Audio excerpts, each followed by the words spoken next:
le profit est de 25 à 28 millions d'euros. 1 tonne de cocaïne. Voilà. Donc, comme chaque année, la France en consomme une cinquantaine de tonnes de cocaïne, 50 000 kilos de cocaïne, vous imaginez les sommes hallucinantes.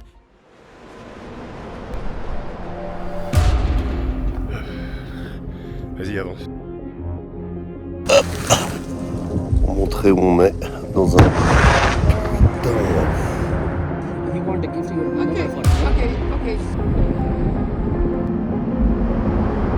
Qu'est-ce qu'on va faire? Alors on va visiter un village. Qui sort de ce tube de 152 mm.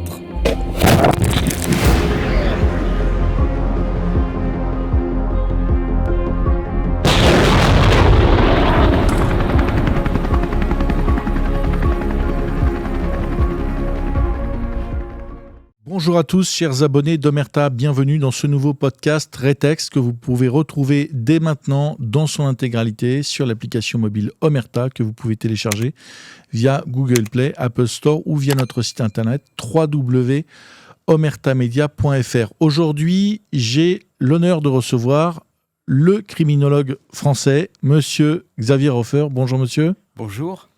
Merci de nous avoir rejoints. C'est vrai que ces questions de criminologie, elles n'ont jamais peut-être été aussi prégnantes parce qu'on en voit, elles font l'actualité quasiment quotidiennement, des journaux télévisés.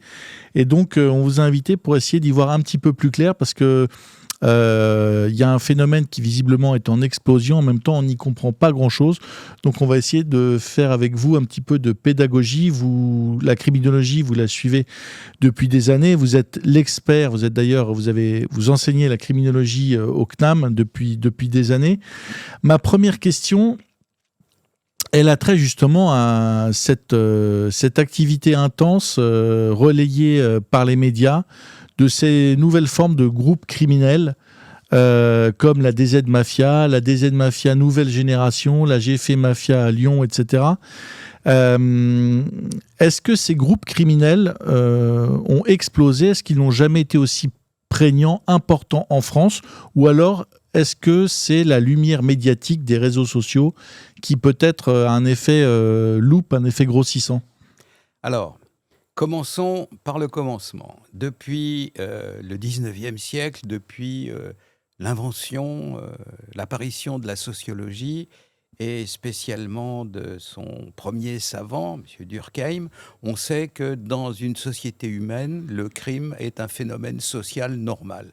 Il y aura toujours des individus qui n'auront pas envie de se lever à 5 heures le matin pour aller visser des boulons chez Renault et qui préféreront gagner de l'argent de manière illicite. Ces gens-là s'opposent aux normes de comportement dans la société. Quelles sont les normes de comportement de la société? Elles sont définies dans un pays comme la France, en général dans l'Europe continentale, par un code pénal. C'est-à-dire que la représentation nationale, les députés et les sénateurs, ont créé à l'origine, sous Napoléon, et puis après ça, ont modifié chaque fois que nécessaire, des choses qui étaient licites et des choses qui étaient illicites, qui étaient interdites. Exemple de choses illicites, on n'a pas le droit de couper sa grand-mère en 14 morceaux, on n'a pas le droit de voler ses voisins, on n'a pas le droit de violer les dames, ou quiconque d'ailleurs, et un certain nombre de choses qui relèvent des 10 commandements à l'origine, sont interdites par la société. Et puis il y a ceux qui dévient des normes de la société pour avoir un comportement illicite. Alors là-dedans, il y a 3 degrés. Le droit, la loi française prévoit 3 degrés. Il y a les petites déviances, il y a ceux qui sont en contravention avec la loi, alors on leur donne des contraventions. Il y a des gens qui commettent des délits, par exemple, qui vont voler des bonbons au supermarché, ce sont des délinquants. Et il y a des gens qui commettent des infractions les plus graves, c'est celles qui vont nous intéresser aujourd'hui, comme de vendre de la drogue, comme de s'entretuer, comme de menacer ou de racketter les gens, etc. Et ceux-là commettent des crimes, la partie la plus grave du code pénal, et sont donc des criminels. Voilà. Donc, qu'est-ce qui se passe aujourd'hui? On a assisté effectivement à une sorte feux d'artifice criminels, notamment dans certains endroits de la France, bien précis, mais plus uniquement à Marseille. C'est le cas à Nantes, c'est le cas à Grenoble, c'est le cas à Toulouse, c'est le cas à Montpellier, c'est le cas même à Rennes. Auparavant, la Bretagne, en matière criminelle, était un modèle de tranquillité. Et la raison principale de ça, c'est l'incapacité du gouvernement, des différents gouvernements de la France, pas uniquement... M. Macron, c'est un cas spécial, parce qu'il est quand même spécialement pas intéressé par ça, et en gros, il s'en fout. Mais dès M. Sarkozy, les choses ont commencé à aller mal. Après ça, il y a eu M. Hollande. Et donc, voilà. Donc, essentiellement, il n'y a pas une explosion de la criminalité en tant que telle. Il y a un effritement de l'autorité de l'État, de la capacité de l'État à prévenir puis à guérir ces phénomènes, à les réprimer ou à les prévenir, c'est-à-dire... prévenir la criminalité, c'est comme la médecine préventive, voyez-vous. Si on vous apprend qu'il ne faut pas fumer, après ça évite que 20 ans après, on ait à vous soigner d'un cancer du poumon. Alors, la criminalité préventive, c'est d'agir auprès des couches juvéniles de la population pour les mettre hors d'état de fréquenter ou de voir ou de s'acoquiner avec des criminels. Ni l'un ni l'autre n'étant fait correctement, et les gouvernements successifs, mais depuis Mitterrand, ayant laissé sur le sol français proliférer des espèces de cours des miracles, des zones hors contrôle, les quartiers nord de Marseille, mais pas uniquement, des quartiers entiers à Grenoble, des quartiers entiers à Nantes, des quartiers entiers à Rennes, et à Montpellier, à Bordeaux, que sais-je, eh bien, comme au Moyen-Âge, les bandits de 2026 disposent désormais de sortes de cours des miracles, d'endroits où ils sont entre eux, on ne va pas trop les chercher, et donc à partir desquels ou dans lesquels ils font leur coup. Voilà, la situation en France est simple. Et si, parce que en criminologie, il n'y a pas que les problèmes, il y a aussi les solutions.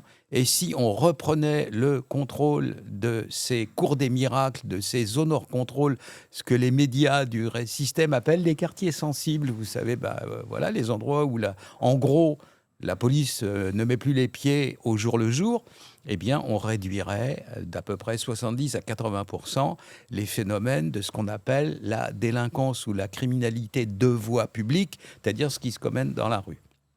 Si vous me permettez, une dernière petite précision. Je vous en prie.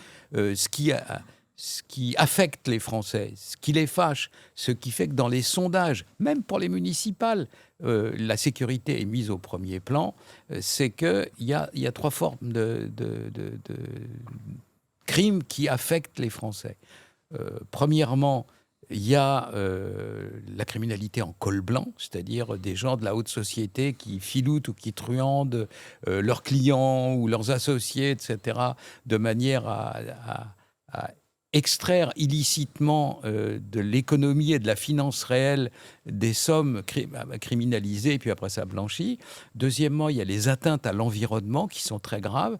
Quand vous polluez des rivières avec des produits chimiques, etc., ça, à la fin, entre dans la chaîne de la vie, c'est-à-dire que ça tombe dans l'eau, les plantes absorbent cette eau, les animaux comme les bovins broutent l'herbe en question, et après ça, le lait en question devient dangereux à boire. Par exemple, dans des endroits où la mafia est très très implantée, comme le sud de l'Italie, dans la région de Naples, en Campanie, où beaucoup de déchets toxiques sont jetés dans la nature, vous avez 5 fois plus de cancers infantiles, de petits-enfants qui attrapent des cancers du fait de la pollution des sols. Donc vous voyez que les atteintes à l'environnement, c'est grave. Et puis, c'est le deuxième sujet d'inquiétude pour les gens. Et le troisième sujet d'inquiétude, c'est la délinquance de voie publique. Et aujourd'hui, cette délinquance de voie publique, comme on l'appelle couramment, elle est à 70 ou 80% sur le sol français, commis par des gens ou eux-mêmes étrangers ou d'origine étrangère, et pour l'essentiel à partir des zones hors contrôle, des quartiers et des cités dont on parle sans arrêt dans les médias. Voilà, le paysage criminel de la France aujourd'hui, c'est ça. Ces bandes dont on entend parler, là, je disais des aides-mafias, etc., est-ce qu'elles sont multi-activités ou est-ce qu'elles se sont, disons, essentiellement ou très largement concentrées sur le trafic de drogue, en particulier sur le trafic de cocaïne ? Alors, pour vous répondre, il faut d'abord vous dire ceci. Le monde criminel est comme toute activité humaine, subit à des règles. Par exemple, alors c'est pas les mêmes que celles des gens honnêtes, mais ces règles n'en existent pas moins. C'est-à-dire que, quel que soit le métier criminel dans lequel vous vous lancez, que vous vous lanciez dans la fausse monnaie, que vous vous lanciez dans les cambriolages, que vous vous lanciez dans le trafic de stupéfiants, au bout d'un moment, vous êtes dans un milieu, c'est pour ça qu'on dit le milieu criminel, au bout d'un moment, il y a des gens qui vont vous imiter. Parce que vous êtes vantard, parce que vous avez la plus grosse bagnole de la cité, parce que vous avez autour de vous des jeunes filles blondes et pulpeuses qui font envie à tout le monde. Et donc, à partir de ce moment-là, vous allez être imité. Et va, à ce moment-là, entrer en jeu une loi qui existe aussi dans l'économie légale, l'économie de tous les jours, qui est la loi des rendements décroissants. Plus vous faites quelque chose, et plus la capacité de cet endroit où vous faites quelque chose s'affaiblit. C'est-à-dire que si vous cultivez sans arrêt au même endroit, la même culture dans les mêmes champs, à la fin, les champs produiront moins. C'est la loi des rendements décroissants. Donc vous avez une cité. Dans la cité, il y a un point de deal, un supermarché de la drogue, et vous gagnez plein de sous avec, vous êtes content, vous faites 20 000, 30 000 euros par jour en vendant de la dope, et vous vous enrichissez, mais... dans la rue à côté, il y a une autre bande qui va se dire mais c'est bien ce qu'ils font et qui va donc commencer à vendre de la drogue aussi. Et à la fin, l'exploitation de ces stupéfiants va être moins rentable. Donc obligatoirement, au bout d'un moment, parce que comment fonctionne une bande criminelle ? Il y a un chef et il agrège des individus autour de lui. Mais c'est le chef qui est chargé de les nourrir, de les alimenter, de leur donner du fric chaque mois en espèces pour partager peu ou prou le produit du trafic de stupéfiants. Donc à partir de ce moment-là, à partir du moment où les stupéfiants sont moins rentables, le chef entre en difficulté. C'est-à-dire que ses associés vont lui reprocher de plus les faire manger aussi bien, et à terme, va leur venir l'idée soit de le tuer, soit de le remplacer. Parce que, encore une spécificité du milieu criminel, c'est un milieu de hors-la-loi. Donc, qu'est-ce que c'est que des hors-la-loi ? C'est des gens qui n'ont pas accès à la loi. Si vous trouvez que le chef de votre bande vous paye plus assez, vous ne pouvez pas aller au prud'homme, quoi. Vous ne pouvez pas faire un procès au type de la rue à côté parce qu'il a fait un autre point de deal. Donc, dans le milieu criminel, quelles sont les solutions en pareil cas ? Alors, c'est l'échelle des peines. Vous savez, dans le milieu criminel, elle est très courte, elle a 2 barreaux. Soit je te casse la gueule pour te donner à réfléchir et pour te décourager de faire ce que tu es en train de faire, soit je te tue. Voilà, donc c'est simple, le milieu criminel n'a pas d'autre choix à un moment donné que de déborder sur son activité criminelle de départ, quelle qu'elle soit, parce que d'autres sont venus s'y mettre et c'est moins rentable. Or, de la rentabilité de l'activité criminelle dépend la survie du chef de la bande. Et deuxièmement, si le chef de la bande est mécontent d'un de ses associés ou du chef de la bande de la rue d'à côté, il n'a que 2 options. Alors, soit il décampe, il déménage et il va s'installer ailleurs. Mais s'il veut rester sur place, soit il va brutaliser des gens, leur tirer dans les jambes, par exemple, pour que ça serve de leçon aux autres, ou alors les tuer. Voilà, c'est comme ça que fonctionne le milieu criminel. Donc, à l'heure actuelle, tous les symptômes de l'activité criminelle en France montrent qu'au-delà du verbiage, au-delà des mensonges, au-delà des vantardises de l'appareil d'État, le milieu criminel en France n'est plus contrôlé. Et que faut-il faire avec le milieu criminel ? Vous allez me dire, on ne peut pas faire grand-chose, parce qu'avant, vous m'avez dit que l'activité criminelle était une activité normale dans la société, que Durkheim avait dit que la seule chose qu'on peut faire avec le milieu, dont on ne viendra jamais à 100% à bout tant qu'on ne sera pas au royaume des anges, ce qui ne me paraît pas être demain matin. Alors, tant qu'on n'est pas au royaume des anges, c'est ce qu'on peut faire. On peut faire passer l'activité criminelle en dessous du seuil de l'insupportable pour la population. Il faut que la population dise « ouais, c'est résiduel, bon, voilà, c'est comme ça, c'est un braquage par an ou 2 braquages. » Voilà, on n'y peut pas grand-chose. On en est loin, là. Voilà, passer sous le seuil de l'insupportable. Et pour ce faire, ce qui s'est fait en France très couramment pendant la 4e et au début de la 5e République, il faut que le milieu criminel soit maté, il faut qu'il ait peur. Et là, à l'heure actuelle, tout permet de constater que le milieu criminel n'est pas maté. Encore hier, quelque part dans l'Essonne, il y a des policiers qui ont voulu arrêter des dealers et c'est les dealers qui ont cassé la figure des policiers dans la rue et qui leur ont piqué leur téléphone. Vous vous rendez compte ? Vous voyez ça arriver quand Pasqua était ministre de l'Intérieur ? Je peux vous dire que non, quoi. Donc maintenant, tout est permis. Pourquoi ? Parce que les ministres de l'Intérieur qu'on a et ceux de la justice, parce que les deux, l'appareil régalien, c'est une armée, donc tous les régiments doivent avancer ensemble, sont des individus qui pèsent pas lourd et qui font pas peur au milieu criminel. Quel est le rapport de ces bandes criminelles au territoire ? Est-ce qu'il y a une espèce de définition des territoires respectifs ?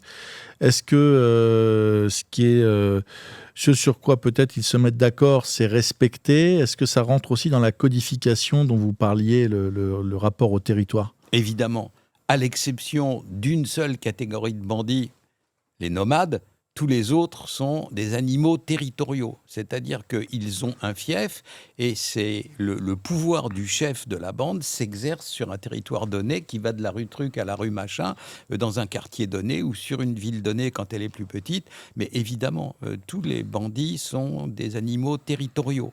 Effectivement, les quartiers nord de Marseille, c'est la cité X, la cité Y, la Castellane, la Busserine, le Plan d'Aou, le Fond Vert, etc. Toutes les cités donnent lieu, chez les bandits du quartier en question ou de la cité, une espèce de patriotisme de cité, et c'est leur territoire qu'ils défendent. Voilà, comme c'est une structure, pour reprendre les catégories primitives de l'existence humaine, il y a des dizaines de milliers d'années, ce sont des catégories quasi tribales. Il y a un rapport au territoire. Est-ce qu'il y a un rapport aussi à l'ethnie ? Il y a la DZ Mafia, évidemment, on comprend que ça fait référence à l'Algérie, mais est-ce que ces bandes, elles sont multiethniques ou est-ce qu'il y a aussi une espèce d'appartenance à son pays d'origine ou au pays d'origine de ses parents ou de ses grands-parents ? Il y a... c'est difficile à dire oui, non, tranché, parce qu'il y a des phénomènes de quartier. Vous savez, c'est dans un quartier. Alors, dans un quartier, quand il y a un phénomène migratoire, eh bien, le premier arrivé dit c'est pas mal et fait venir ses cousins. Donc, petit à petit, ça devient un quartier qui n'est pas à 100% avec une origine précise, mais dans laquelle... Voilà, j'ai eu des étudiants algériens à l'Institut de criminologie qui m'ont dit que dans le nord-est de Paris, vers le 19e et tout, il y avait des secteurs, pas naturellement l'arrondissement entier, où il y avait des familles qui étaient venues de Kabylie dès les années 30 et dès les années 40 et qui s'étaient installées là-bas. Et lui, il avait plein de cousins dans le quartier. Alors, naturellement, tous les individus en question ne sont pas criminels, hein, bien entendu, mais ça peut être une espèce de commodité pour le chef de bande. Quelle est la caractéristique de la vie criminelle ? C'est que tout le monde se méfie de tout le monde. Parce que tout le monde peut balancer, tout le monde peut trahir. À chaque instant, le seul ciment que vous avez entre vous, le seul lien, c'est le fait de vouloir gagner de l'argent de façon illicite et puis en avoir le plus possible. Mais pour le reste, si vous pouvez tout garder pour vous en balançant les autres, pourquoi ne le feriez-vous pas, voyez-vous ? Donc, ce qui se passe dans ces cas-là, c'est qu'il y a la tendance à s'acoquiner avec des gens qu'on connaît depuis le vieux pays. Mokro Mafia, aux Pays-Bas, c'est essentiellement des gens d'origine marocaine parce qu'ils sont venus des mêmes villages et des mêmes secteurs du nord du Maroc. Voilà. Alors, ça existe, oui, ce phénomène existe, mais il n'est pas universel et, par exemple, même à la tête de la DZ Mafia, dans le groupe de tête où il y a 4 ou 5 individus, il y a un Antillais, voilà. Donc, ça, la tendance est celle-là, mais ça n'est pas, oui, à 100%, c'est comme ça, c'est plus nuancé. Alors, dans les faits divers, on voit effectivement un certain nombre d'actions violentes, on voit l'explosion de la cocaïne, etc. Mais on voit d'abord, c'est peut-être ce qui surprend le plus, c'est une série de règlements de compte quasiment hebdomadaires avec des gens qui se cherchent, qui vont exécuter les concurrents, etc., en plein jour. Alors, ça veut dire quoi ? Ça veut dire que les codes ne sont pas respectés ? Ça veut dire qu'il manque, ou on manque peut-être de certains codes dans ces nouvelles organisations criminelles ? D'abord, c'est important. le meilleur moyen de rien comprendre à rien, c'est de se tromper dans l'usage des mots. Le domaine dans lequel l'usage des mots est crucial, c'est la médecine, parce que la vie des gens est en jeu. Si vous dites à quelqu'un qui a un cancer qu'il a un Panari, ou si vous dites à quelqu'un qui a un Panari qu'il a un cancer, vous risquez pas de le soigner. Donc l'usage des mots, en criminologie aussi, les gens meurent. Hein, et à la fin, si on s'occupe pas bien, si on n'arrive pas bien à comprendre ce que font les criminels pour pouvoir les combattre, à la fin, il y a des morts. Hein. Vous avez vu à Marseille, 2023, dans les quartiers nord, il y a eu 49 homicides. Peut-être y en a-t-il eu plus, mais comme le chiffre de 50 était désastreux, le préfet de police locale a appuyé sur le frein, donc on s'arrête à 49, voilà. Parce qu'ils peuvent tricher parfois, vous savez, naturellement de façon différente, mais il arrive que des dirigeants politiques et des préfets soient un peu des filous eux aussi. Donc ils peuvent raboter, limer un peu, voilà. Donc qu'est-ce qui se passe ? Vous avez donc des individus qui sont sur un territoire donné. Ce territoire, pour des raisons de rivalité financière, de gagner du fric, sont contestés par d'autres. C'est ça la guerre, ça n'a rien de nouveau. Ça existait déjà entre gangs corses à Marseille dans les années 30 ou des immigrés italiens qui avaient des quartiers, et les Corses en avaient d'autres, etc. Ça se produisait entre bandits lyonnais et bandits stéphanois de Saint-Étienne dans les années 50 et 60 quand le milieu criminel était originaire de ces populations-là. Donc ce qui se passe à l'heure actuelle, c'est le fait qu'est arrivé sur le marché une drogue qui rend les criminels, tous autant qu'ils sont, fous. C'est-à-dire que toute activité illicite intéresse le milieu criminel. Le racket intéresse le milieu criminel. On va voir les commerçants, on leur dit « tu me verses tous les mois tant, autrement je mets le feu à ta boutique », etc. Le proxénétisme et la prostitution intéressent les bandits parce que la prostitution permet de gagner de l'argent sans capital de départ. Si vous voulez vous mettre dealer de cocaïne, faut d'abord avoir acheté la drogue avant de la revendre. Hein. Vous êtes un revendeur, c'est pas vous. Le type qui est dans les quartiers nord de Marseille, il n'a pas ses plantations de coca au fin fond de la Colombie, donc d'abord il achète en gros, puis après ça il revend en détail. C'est du commerce illicite, mais c'est du commerce. La prostitution, comme le cambriolage, comme les braquages, ça permet de pratiquer, je vais citer Karl Marx, une fois n'est pas coutume, l'accumulation primitive du capital. Ça permet de recueillir les premières dizaines de milliers d'euros à partir desquels vous allez pouvoir faire des activités criminelles qui nécessitent un capital de départ, comme le trafic de stupéfiants. Voilà. Donc vous allez avoir des gens qui sont en rivalité. Les rivalités en question, elles portent sur le contrôle des lieux de vente, ce qu'on appelle en argot du Midi les fours. Les fours, c'est des points de deal, c'est les supermarchés de la drogue. La paternelle, qui fait débuter la guerre entre deux gangs dont l'un s'appelle DZ Mafia et l'autre Yoda, du fait d'un dessin tiré de la guerre des étoiles qui était sur le mur à l'entrée du four. Donc les individus en question, les bandits en question, vont s'entretuer pour le contrôle de lieux dans lesquels on peut gagner. Enfin, vous imaginez qu'à un moment donné, la paternelle, c'est-à-dire l'espèce de cité dans le nord de Marseille, je crois à la limite du 14e arrondissement, un week-end, c'était 100 000 euros de chiffre d'affaires. Vous vous rendez compte ? Donc ça les rend fous. Donc toutes les activités criminelles intéressent les bandits, mais une drogue les rend fous, c'est la cocaïne. Parce que si vous vous débrouillez bien, si vous faites les choses intelligemment, si vous ne vous faites pas prendre, vous faites 4 allers-retours successifs entre l'Amérique latine et puis votre zone de contrôle, là, votre four, et vous êtes riche à centaines de millions. Si vous importez 1 tonne de cocaïne en France, achetée au prix de gros dans la jungle en Colombie, 1 tonne de cocaïne, vous la touchez à Marseille, camouflée dans des conteneurs, et vous arrivez à la vendre au détail, le taux de profit, le profit est de 25 à 28 millions d'euros. 1 tonne de cocaïne. Voilà.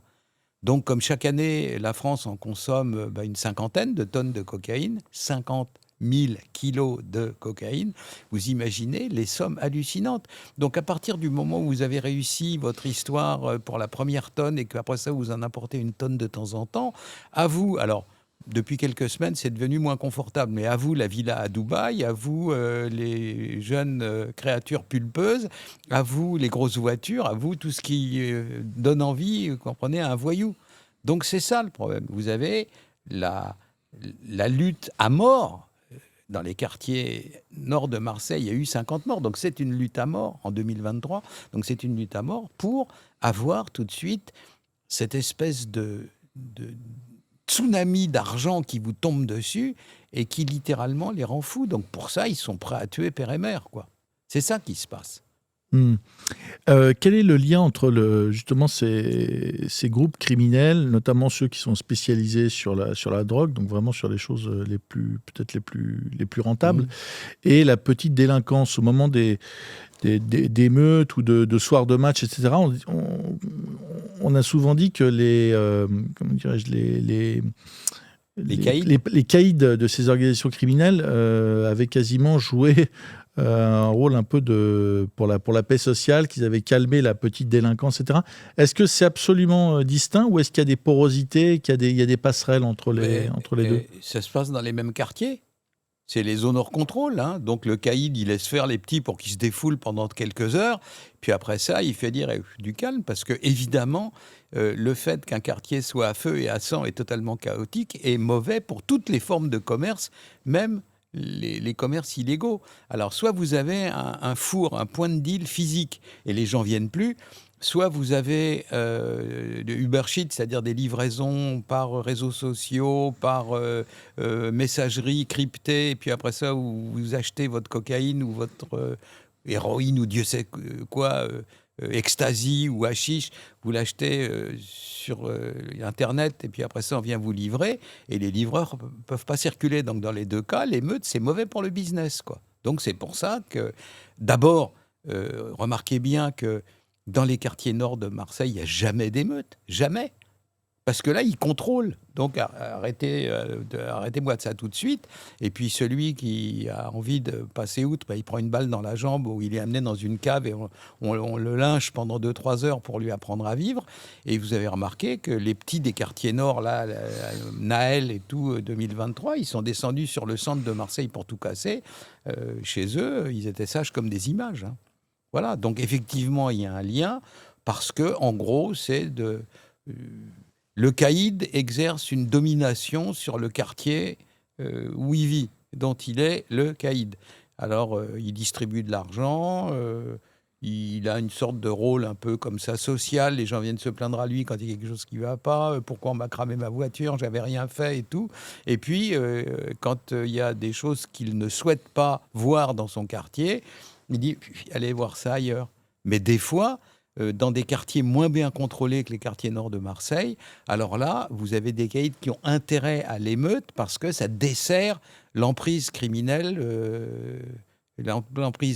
policière sur un quartier criminalisé. Parce qu'il y a une émeute, je ne sais pas, à Montpellier. Et donc l'émeute, elle est à la première page de tous les journaux pendant quelques jours.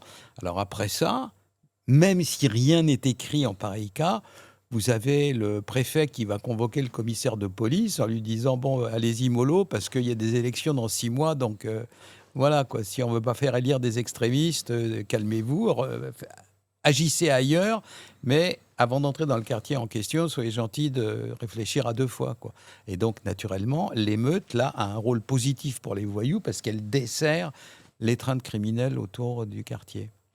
Il y a une dimension aussi, je vais oser le mot, mais quasiment esthétique aussi dans le modus operandi de ces groupes criminels. On voit dans la manière dont il y a les exécutions de concurrents sont commises. Il y a des références aussi au cartel mexicain, etc. Quelle est la part? On a l'impression peut-être qu'on est dans un jeu vidéo ou qu'on est dans une série Netflix et qu'il y a une espèce de mise en scène comme ça, des modes opératoires. Il y a une espèce de... Vous parliez de références à des dessins animés, à des films, etc. Quelle est la part justement aujourd'hui de cette dimension esthétique? D'abord, il faut savoir une chose. toute bande criminelle, si elle ne veut pas se faire marcher dessus dans les 5 minutes, doit avoir une réputation. La réputation de férocité. Oh, t'as vu, Momo, y va, et tout. Il faut être craint, voilà. Et deuxièmement, un rang au-dessus, c'est-à-dire dans la stratosphère criminelle par rapport aux petits voyous dont j'ai parlé auparavant, une mafia, une vraie, à Palerme, à Naples, à Reggio de Calabre, ou alors à Tirana en Albanie, ou alors à Tokyo au Japon, une mafia, une légende.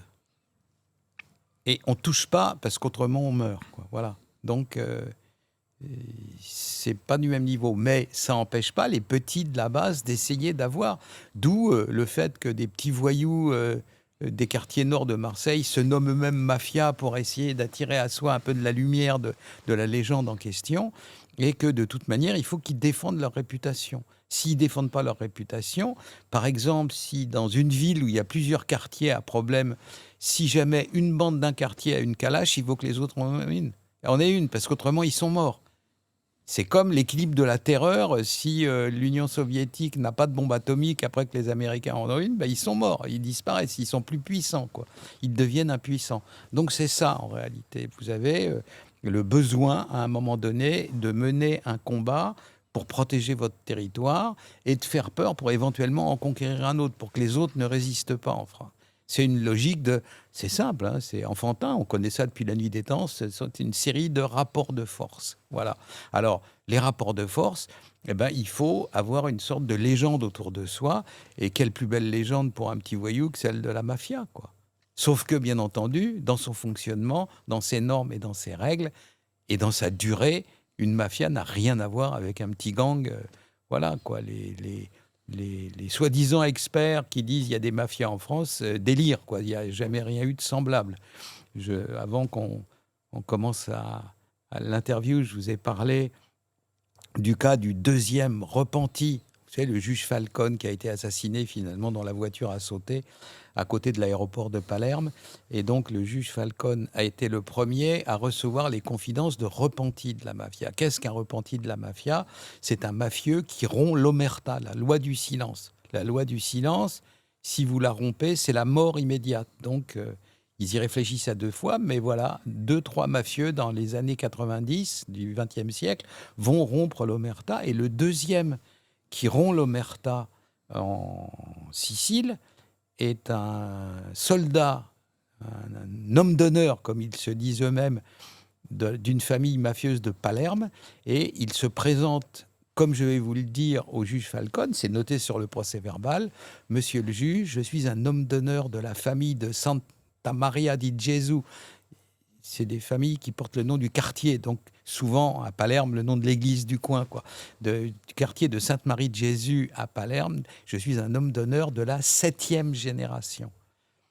Il s'appelle cet homme Salvatore Contorno, le père de Salvatore Contorno, son grand-père, son arrière-grand-père, son arrière-arrière-grand-père, et ainsi jusqu'à la nuit des vents, sont des mafieux. Ces phénomènes, pareil en Calabre, pareil en Campanie, à Naples, pareil pour certaines familles mafieuses ou des yakuza japonais qui, depuis le XVIIe siècle, les triades chinoises, en France, aucune bande criminelle n'a jamais dépassé le cap de la première génération. C'est-à-dire, Francis le Belge, ok, Francis le Belge, il a une bande, Francis le Belge se fait buter, et puis après ça, la bande se dissout. Comment vous l'expliquez, ça ? Il n'y a pas de volonté de transmission familiale ou dans le premier cercle, ou simplement ils n'ont pas le temps de le faire ? Les conditions ne sont pas réunies. Les conditions ne sont pas réunies, c'est-à-dire que les conditions, c'est en Sicile, des terres qui étaient nominalement appartenaient à des seigneurs qui étaient en dehors de la Sicile, mais ils laissaient faire sur place. Et donc le maillage criminel et illicite s'est tellement enraciné qu'il est devenu indéracinable. Vous vous rendez compte que même l'Italie de Mussolini a été obligée à un moment donné d'arrêter de réprimer les mafieux en Sicile parce que ça posait des problèmes à toute la société italienne. Il y a eu un préfet qui a été mis au départ en place par Mussolini, qui a commencé à taper, mais alors vigoureusement sur la tête des mafieux. Et au bout de 10 ans, il a été remplacé, il a rappelé, parce que ça commençait à créer des problèmes jusqu'à Rome, quoi. Ils avaient une puissance telle qu'au jour d'aujourd'hui, voilà, les Français, ceux qui parlent de mafia en parlant du milieu criminel français, ignorent une chose, c'est que dans la province de Palerme, il y a un maillage de 90 familles mafieuses réunies en 14 préfectures. Il y a des préfectures mafieuses. 14 sur Jusqu'à aujourd'hui. Mais maintenant, là, au jour où on parle. Et aucune des 90 familles, aucune des 14 préfectures, au cours du siècle écoulé, n'a jamais pu être dissoute ou frappée à mort. Elle se reconstitue toujours, quel que soit le régime politique, que ce soit les démocrates chrétiens, que ce soit même Madame Meloni, même tout le monde, ils n'y arrivent pas. Voilà, une mafia, c'est ça. C'est indestructible et séculaire. Alors, pardon, mais la DZ Mafia, dans 3 ans, plus personne n'en parlera, quoi. Ils ont déjà 180 ou 200 de leurs types qui sont mis en examen. Et ben, à la fin, dès que l'appareil d'État se met à travailler, il arrive à mettre un terme à l'activité des bandes criminelles qu'il y a en France. Pourquoi ça a duré 3-4 ans avec la DZ Mafia ? Parce que le gouvernement regardait ailleurs, comme d'habitude. Ils auraient pris le problème à sa source, c'était terminé en 1 an. La police française a les moyens d'agir. Simplement, à un moment donné, toute administration, elle a 50 dossiers à suivre. Et c'est le pouvoir politique qui... Le seul rôle du pouvoir politique consiste à décider et à mettre en priorité certains sujets sur certains autres. Quel est le rôle de M. Macron ? Quel est le rôle de tous ses ministres dans les différents sujets qui intéressent, par exemple, la sécurité de la France ? C'est de décider. Alors, tant qu'ils regardent ailleurs, ils ne décident pas, les policiers, ils n'ont pas de raison d'agir parce qu'ils doivent recevoir des ordres. Il y en a un qui a bien compris le problème, notamment du trafic de drogue, c'est Donald Trump, qui engage depuis quelques mois maintenant des moyens militaires conséquents pour lutter contre le trafic de drogue en provenance d'Amérique du Sud. D'abord, il y a effectivement l'usage de frappes directes sur des embarcations. Il y a aussi l'appui. Vous nous expliquerez peut-être quelle forme ça recouvre, mais à certains gouvernements sud-américains, on l'a vu avec le Mexique, on l'a vu, je crois, là, tout juste avec le Honduras. Est-ce qu'à votre avis, Donald Trump a raison d'aller aussi loin ? En France, on dirait qu'il bafoue l'état de droit. Aux États-Unis, visiblement, l'urgence de la situation lui donne raison, lui donne une forme de légitimité. Comment vous expliquez est-ce que vous pensez que c'est efficace ? Non, mais ce n'est pas fait pour ça. Il faut savoir une chose. Alors, le préalable à ma réponse, c'est que les États-Unis n'ont jamais eu de politique étrangère. Ils agissent à l'étranger en soutien d'activités qui concernent l'intérieur des États-Unis. Et donc, quand vous faites du cinéma avec des fusées qui tombent sur des bateaux et qui les explosent en millimètres, vous faites plaisir à l'électorat MAGA. Devant lui, on est au début du mois de mars, M. Trump va avoir des élections difficiles, toujours midterm election, des élections de mi-mandat. Le président est élu pour 4 ans et au bout de 2 ans, il y a des élections législatives. La Chambre des représentants est 100% remplacée et le Sénat est remplacé un tiers. Voilà, donc vous allez avoir des élections à mi-mandat. Elles promettent, comme toujours, d'être difficiles et donc il fait du cinéma pour monter. Alors, comment ça se passe ? Quelle est la façon d'agir des criminels ? Et elle est constante, là aussi, parce que, comment dire ? C'est pas possible autrement, c'est des lois physiques. Vous montez sur le balcon et vous essayez de vous envoler, vous n'y arriverez pas parce qu'il y a une loi physique qui s'appelle la loi de la gravitation qui fait que vous allez tomber et si c'est au 3e étage, vous tuez sans doute. Voilà, donc c'est comme ça que ça se passe. Et donc le milieu criminel est soumis à des contraintes physiques. La contrainte du milieu criminel, c'est que quelle que soit la puissance d'une institution criminelle ou terroriste, elle est hors d'état d'affronter l'appareil d'État, la puissance publique, frontalement. Par exemple, les gens qui disent il va y avoir une guerre civile en France, etc. Voilà, là aussi, c'est une rigolade. Tout compris, ce qu'on appelle des aides-mafias, c'est 250 à 300 individus. La seule gendarmerie mobile, c'est-à-dire les gendarmes qui sont faits pour affronter les gens dans la rue, c'est 12 000 hommes. OK ? Ah bon, il y en a 1000 qui conduisent les camions des autres, mais il y en a 11 000 quand même. On donne l'ordre à la direction générale de la gendarmerie nationale de prendre le contrôle et de conserver le contrôle des quartiers nord de Marseille. C'est fait dans les 24 heures, quoi. Donc, jamais, nulle part, même la mafia de Sicile n'est capable d'affronter l'appareil d'État en face. Vous avez vu ce qui s'est passé en Italie. Ils ont essayé de poser des bombes, de tuer des magistrats. Ça leur est revenu dans la figure. Et ils ont été, autant que faire se peut, mais à moitié quand même, sonnés et anéantis. Et ils ont mis 10 ans à s'en remettre en léchant leurs plaies. Donc, d'ordinaire et le plus souvent, les sociétés criminelles, quelle que soit leur taille, soit la bande des Trois Canards, soit la famille mafieuse de Palerme Centre, évitent d'attaquer face à face l'appareil d'État. Donc, que font-ils ? Ils font jouer ce qui s'appelle l'effet de déplacement. L'effet de déplacement, il peut jouer dans 3 dimensions différentes. Il peut jouer dans le temps. Alors, quand la répression se déchaîne, on s'arrête un moment et on reprend quand ça se calme. Voilà. Les mafieux de Sicile ont un très joli proverbe qui exprime ça. C'est, vous savez, les joncs au bord des rivières. Le proverbe, c'est « courbe-toi, jonc, la crue passe ». Voilà. Alors, après, la crue est passée, hop, le jonc, il se redresse, et puis ça marche comme avant. Ça, c'est dans le temps. Le deuxième effet de déplacement, c'est dans l'espace. C'est-à-dire que vous faisiez un truc à tel endroit, ok, les flics y sont, vous allez le faire dans tel autre. Là, par exemple, un jour, ils auraient dû mourir de honte, mais je crois qu'ils sont au-delà de la honte que les gens qui nous gouvernent. Un jour, le président Macron est allé faire du cinéma dans une cité à Nîmes qui s'appelle Pisevin. Alors, à l'entrée de la cité en question, il y a un des plus gros fours d'endroits de commerce de drogue, là, de supermarché de la drogue, dans la galerie Wagner. Et il était devant la galerie Wagner avec le préfet, avec ses gants blancs, vous savez, la commissaire de police en grand uniforme, en train de dire que l'état de droit serait protégé sans faiblesse. Et les dealers s'étaient déplacés de l'autre côté de la galerie Wagner et n'ont même pas arrêté une minute de dealer, quoi. Ils ont continué, ils s'étaient déplacés de 50 mètres, ils étaient à un bout de la galerie, ils ont été à l'autre. Ça, c'est le déplacement dans l'espace. Et puis, il y a des déplacements technologiques. À la minute où...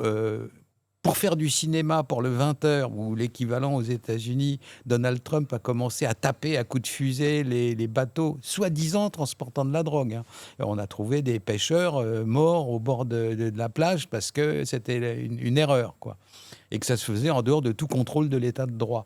Mais donc, à partir du moment où vous tapez un bateau comme ça, dans la minute, la stratégie de livraison de la cocaïne change. Et pourquoi change-t-elle ? Parce que les gens qui font pousser les arbustes à coca ne sont pas les mêmes que ceux qui ont les laboratoires de drogue, qui ne sont pas les mêmes que ceux qui font la logistique. Et ceux qui font la logistique pour les grossistes de la cocaïne sont responsables des livraisons sur leur vie et sur la vie de leur famille. Les grands chefs, les narcos en chef, ce n'est pas des poètes. Ils permettent aux logisticiens de la cocaïne de gagner des fortunes, mais tu te fais piquer trop de drogue, toi et ta famille, vous y passez, quoi. Donc, ça veut dire quoi ? Ça veut dire qu'à la minute où un bateau, puis 2 bateaux sont touchés, les logisticiens, qui ont un plan B qui est tout prêt, modifient les transports de la cocaïne. Donc, ce que fait Donald Trump, c'est follement efficace sur une semaine. Après ça, d'ores et déjà, on constate qu'il y a de nouveau des petits avions qui transportent la drogue, ou alors par voie terrestre, qui est un peu plus long mais plus sûr, et c'est comme ça que ça se passe, quoi. Il y a quand même une mobilisation de la force publique jusqu'au moyen des agences de renseignement, au moyen de l'armée, qui est sans précédent aux États-Unis. Vous disiez que si la puissance publique prend la mesure des choses et décide de passer à l'action, je dirais les résultats suivent. Là, on peut imaginer que si les Américains, justement, s'adaptent et mettent le paquet, même en changeant de stratégie ou de tactique, de mode opératoire, les livraisons de drogue vont être quand même fortement perturbées. Oui,